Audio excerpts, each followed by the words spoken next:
Welcome to another episode of Baering the List, where I use Tiermaker to rank various things. A lot of it anime, including this particular episode. Now, I'm going to make clear, Tiermaker is not a sponsor. It is just the website that I use because I've been using pre-made lists that people in the community have been making, which you can find in the show description. So you can make your own. You can do your own version and tell me how right or how wrong I am in the comments below. We're doing anime again. Look, it's going to be a lot of anime and video games. That's also what the community wants to do. The fact that I've only done one wrestle so far is actually pretty surprising, and I've got ideas for a few more that they're going to come in that I've seen. But yeah, we're doing Miss Kobayashi's Dragon Maid, fantastic manga and anime series. Now, the show has caveats, and we'll get to those caveats as we talk about the characters, because I think that's important to be able to be honest and earnest about that. And while there is no Mineta character, there are Mineta situations. Because we've already had two of these where I had a character that I had to create an own category for, the bin, basically. And I don't think Quetzalcoatl or Lucia belongs in the bin, but we'll get there when we get to her. Also, I'm going to maybe butcher some of these pronunciations of some of these names, and I apologize for that. I am using reference, but I haven't. Some of these characters, I don't think I've said their names out loud. So let's get into it. We're going to do humans, and then we're going to do dragons, and we'll save the worst for last. Spoiler alert, it's in there. Now, not all humans that are characters in the show are listed. Like, Kobayashi's boss isn't listed. But also the neighbors aren't listed, so I can't put Yana in A rank or S rank, which sucks. That's the rocker neighbor that has the cool punk hair and is like just fun. I think the neighbors are all fun, and I would have loved to have seen more them in this list, but they're not in this list, so I can't rank them. But they're all fine. So we got Georgie. Let's start off with a human with no powers, no abilities, and no knowledge of what's going on. Georgie is a Western-style maid who is definitely a better maid than Toru is, and it's weird that she's there. It's weird that she is the family maid for her own family because she wanted to be a maid, and apparently her job offers didn't work out, so now she's the family maid for her own family. So she refers to her own younger sister as Miss, and it's weird, but Georgie, you live your best life. Your best B tier life. I can't put you in A, Georgie. I don't know what's going on with you. You picked a cool, weird name for your maid character because that's not your real name. I'm going to look up what your real name is because I can't remember it. I've got a character list thing here so I can find all these characters' names. Nay. You're Nay, Sakawa. Nay. I don't know. I'm putting you in B. You seem fine. You show up sometimes. You help out when, because there's at times 3 little kids, and so you help out with that, and that's nice. I don't know. Maybe you'll become more important. Maybe you'll learn the secrets. A guy who does know the secrets is our next dude, Takia. Obviously, look. Do I ship Fafnir and Takia? Of course I do. Do I like his weird, I'm a business guy, I'm an otaku, here's my silly glasses bits? I love that. Do I like that he's just a supportive, chill dude that is just dragons are real? Okay. Yes. Is he S rank? No. But he is A rank. He's an A rank human. Congratulations. You're an A rank human. You got no powers under the being understanding and cool. And I think you're great. So we come across Rico. Sakawa, we basically know her as Sakawa. She's a human. She is a young girl. She's introduced as being a very tough character, but is definitely a tsundere character, but kind of drops that and is just really lovey-dovey because she just falls in love with Kana. And it's a pure childhood love. This show does not put any There's no negativity to any kind of relationship that exists. This show is very open and honest and earnest about its relationships, be it dragon and human, male male, male female.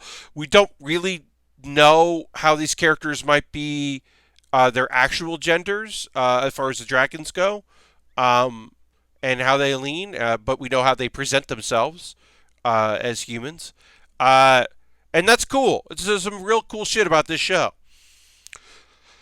So, as I said, Sakawa doesn't belong in the bin, but the situations that the manga and anime put her in belong in the bin, if that makes sense. Um, she's so in love with Kana, and she's so unsure how to deal with that. The Twister thing. And Kana seems oblivious. She knows she's got a friend. She knows she's got a close friend. She wants to stick up for her friend and help her friend. Um, but doesn't seem to know that this is a relationship. But we shouldn't be watching these moments in their relationship. And it is uncomfortable and not great. So that's why. But also, I like that despite all that's going on, like, she's still in the dark about a lot of things. Like, definitely should not be in the dark about what's going on here, but definitely is. So I'm gonna put her C rank. It's the best I can do. It's the best I can do, really. Um, okay, so unfortunate. Shota. Shota. Shota deserves better circumstances than an anime. He's a good little boy. He is aware of everything that's happening. He thinks he summoned a demon, but but a dragon was just curious about what he was doing. Um, and there aren't a lot of mages in those worlds, but he's trying his best to be a good mage. He's smart, resilient. I like his share just from like experience and not like quite understanding why he's he doesn't know why he's friends with Kana and Sakawa, other than the fact that they're young characters, but he like has a bit of a friendship with them that I like.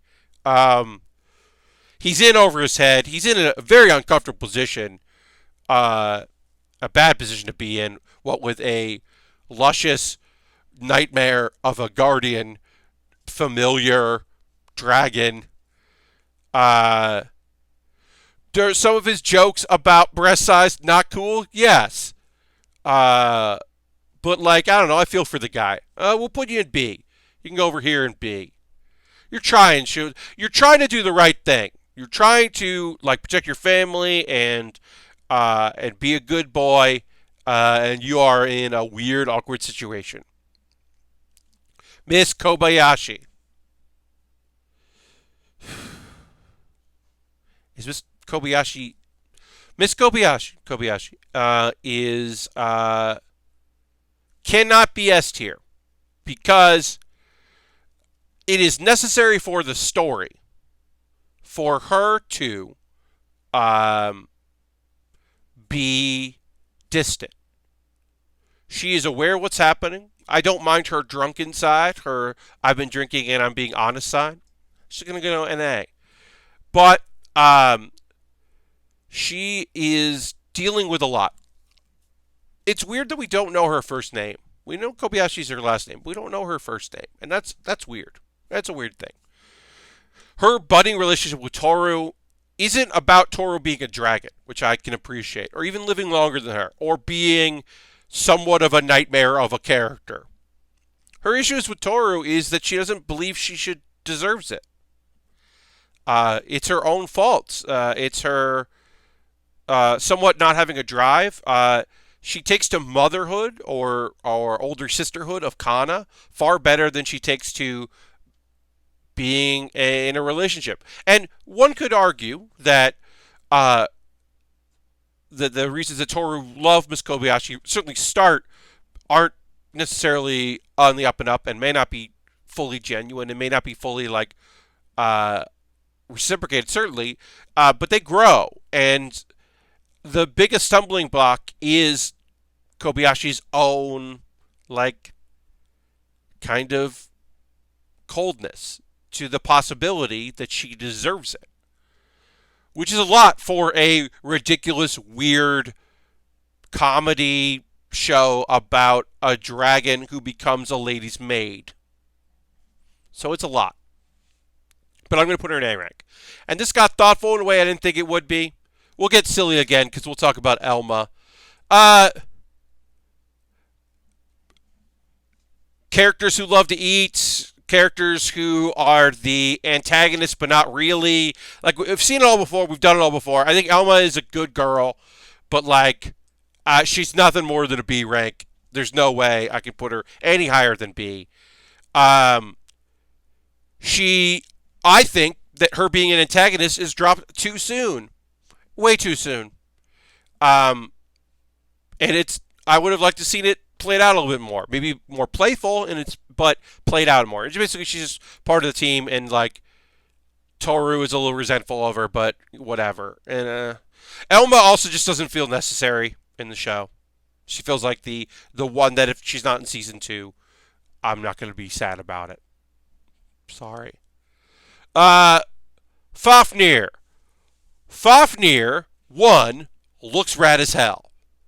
Like, I love that. So, the human forms are generally decided by their characters, and Fafnir picks his based on reference photos that Kobayashi sends him. That's why he looks like a butler. It's not his idea to be a butler. It's basically like what he imagine or she imagines he would look good as, and he does. He looks cool. He's a scary-looking dragon, and then he can be a dragon man or some sort of demon. He's cold but cares. I like his relationship with the various characters a lot.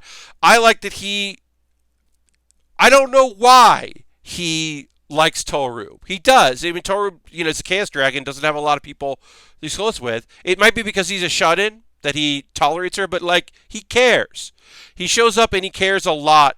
And we watch I think he has the best growth of any character in the show, other than maybe Kobayashi, in that he grows and changes and becomes more than he was before. The fact that he becomes a gamer is very fun. And an otaku is very, very fun. He's the butt of some jokes. I want him to, like, teach Shota magic, like better, like cooler, scarier magic. I don't know. I have thoughts in my head of things that, like, would be cool. He's a cursed dragon that was hoarding his gold. That's just his thing. You're going to go up an A. I can't put you in S because the next character is an S. Oh, if you didn't think I was going to put Kana as an S-rank character, you're wrong. Kana is a best girl, and I don't use that term lightly. There's only a few best girls out there. Kana's one of them. She is comic relief. She is silly and fun. Her hijinks are generally great. In particular of, like, deciding that Kobayashi was seducing Toru, and that's why Toru had come to the human world. And her attacks on her are very fun. Her powers are cool. I love that she wanted to go to school. We get so many great scenes of the three of them together, and then her kind of deciding that not only does Kobayashi, like, important to her, but this family unit, the three of them together is important. I think that in the spirit of the show, Kobayashi and Toru wouldn't have grown as much as they have without Kana in the mix to really make that a family. So Kana rules. And her voice actor is great, just does a great job with the character. She's very fun. Her making discoveries of things is just really fun. It's just a fun element of the show. I mean, I have to put you at D rank. What am I going to do? What am I supposed to do? Like, fun-loving, free-spirited, it's not her fault, this is how she projects herself. It's this whole thing, Quetzalcoatl, and blah, blah, blah, and all these other things are fine, except, like, you are inappropriate with a young person. You are very inappropriate with a young person, and it's played for laughs, and it sucks, and it's the worst part of the show, and it's why I can't recommend the show to people. I can't say, oh, you should check the show out, except when the blonde, big-boobed character shows up and starts being real weird with the young boy. You can't. You gotta. I'm not putting you in the bin. I'm not creating a new bin category for you, but, or trash bin, but like, ugh. And you show up and you're great. You help out and you care a lot and appreciate that, and you want the best for people, and you genuinely want Shota to like you, but the way you go about it is bad. Toru. How long ago this video? This video is going along for a while. I've said a lot about Toru. Toru can't be S rank because Toru is learning to pull back from her creepy rule breaking. The OVA, she does attempt to to give chocolates and is that are drugged. That's not cool. She constantly wants Miss Kobayashi to eat her tail and is kind of trick her into doing it, and that's not cool. But her love of Kobayashi rules. I mean, she's a central character. She's the Dragon Maid. She's helpful. She's learning a lot about humans and more than she's ever had, and is doing a great job, trying her best. But maybe season 2 you could be S rank, but I gotta put you in A rank for some of your not cool behaviors. I think your dragon form is awesome. I do like you going invisible and messing with stuff. You are trying your damnedest. You'll get to S rank, but you're not there right now. And then Toros Dad. I mean, I don't know why Toros Dad was included in this. The main antagonist of the show only shows up in the last episode or before the OVA. So I guess you're D rank by default. You clearly care. He clearly cares about Toru. We don't know his name. He's a Chaos Dragon. He's leader in that. He's got some real issues with humans. Here's the thing. C rank, because the things you say are not wrong. You're one of those antagonists. So I'll put you in C rank. Toru is going to give in to her bloodlust and fuck things up. Miss Kobayashi could get scared off by the realities of what's to come. The best case scenario is that Toru watches Miss Kobayashi grow old and die. That's the best case scenario. So, like, he's not wrong about anything here. He's not wrong about any of this. So, that's where we're at. But also, he's getting in the way of love. And he's threatened Miss Kobayashi. So he can't be any higher than C rank.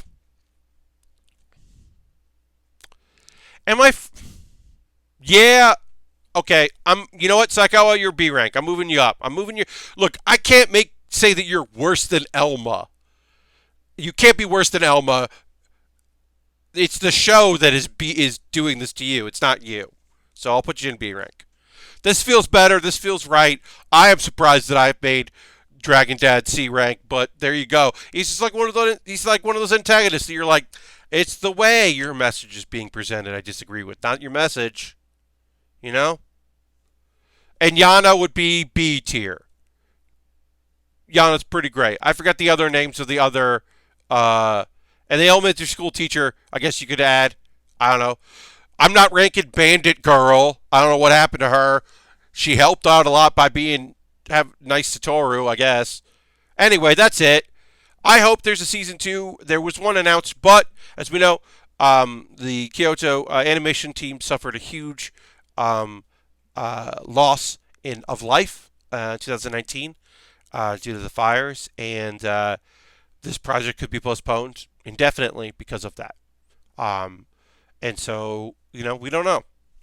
But I like the show. I do recommend it. I do think, honestly, I've talked to the OVA a little bit. The OVA is the best modern OVA because it feels like just another episode and is not exploitatively fan servicey and is a Hot Springs and Onsen episode and a Valentine's holiday episode. It's pretty good. So I would recommend it. And I also recommend that you leave me a comment of what I get right, what I get wrong. Am I being too hard on certain characters? Am I being too generous with other ones? Do you think that, that I should have put Toru in S rank? Or is there another tier or a subject you think I should tackle soon? Leave me a comment. Let me know. Be sure to subscribe if you don't. If you just follow my links on Twitch or Twitter, why not give me a follow and subscribe here on YouTube and turn that bell notification on. And thanks for watching. And yeah, we hit 20 minutes. That's a lot. Bye-bye.